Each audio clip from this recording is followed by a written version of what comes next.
Want to know how the people at the top have orchestrated all this?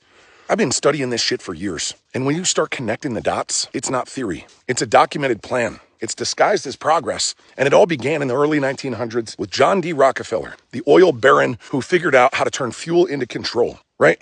And when electricity started replacing kerosene lamps, his oil empire began losing momentum. He didn't know what to do. So he found a new way to sell his product by putting it in people instead of in lanterns. He started pumping petroleum into tonics, and he called them miracle elixirs. He was mixing it with alcohol, morphine, kerosene. You fucking believe that? People were swallowing poison believing that it would cure them. And when the public caught on, well, Rockefeller, he pivoted again. He realized that he could own something far more powerful and far more profitable than oil. He realized that there was a British chemist who was turning petroleum into medicine. And the entire medical system changed forever once he made that discovery. And I'm talking about John D. Rockefeller, not the Brit. And what he did was, Rockefeller poured millions into lobbying, into grants and donations, and all of that reshaped medicine from the ground up. He funded medical schools, he rewrote textbooks, and he replaced natural homeopathic education with chemical-based instruction. And if it didn't come from petroleum, well, it wasn't modern science. And the doctors who refused to conform, they lost their licenses. Holistic universities were shut down. Natural healers were labeled as quacks. And the new system, what we now call healthcare, that's when it was born. Not to heal people, but to medicate them. It wasn't about curing anybody. It was about creating lifetime customers who were dependent on their drugs. And he didn't stop with medicine. He also took control of education. He poured money into curriculum reform and university endowments that shaped how generations would think. Think about that.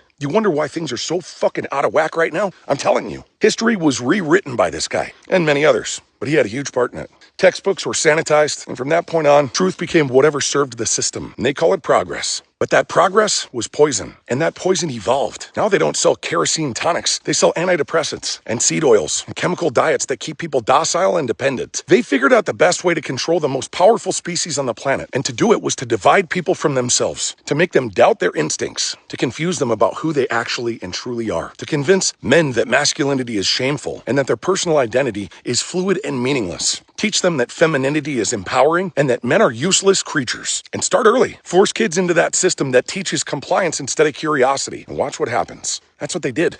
They decided, you know what? Test them until obedience feels like intelligence. And reward memorization instead of critical thought. And then you punish independence and any thinking that was outside of the box. And then you flood them with guilt about their ancestors. And you shame them about who they are. You show them chaos so they believe humanity is broken. Is any of this starting to sound familiar? Look around. This is what's happening. Look at what they do. They sell you idols with perfect faces and broken souls. They make money an obsession, but they make it nearly impossible to accumulate any of it without surrendering your time, your body, and your mind. And then they tax you to death, and they tell you that it's for your own good.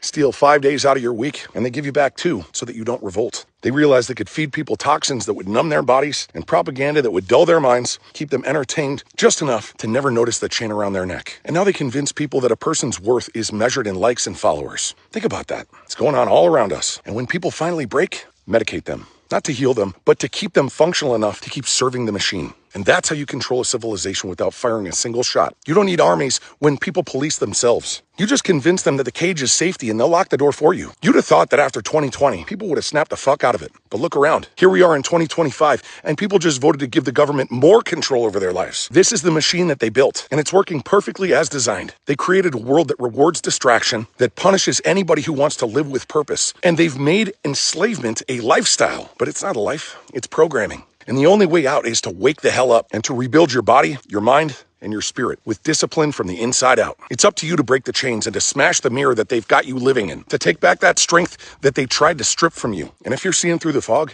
you're not crazy. You're awake, and you're exactly who they fear the most. If you're ready to reconnect with real men and real women who see it too, men and women who are rebuilding themselves and fighting back against the system, then join us. Drop brotherhood or sisterhood in the comments, and I'll see you in there.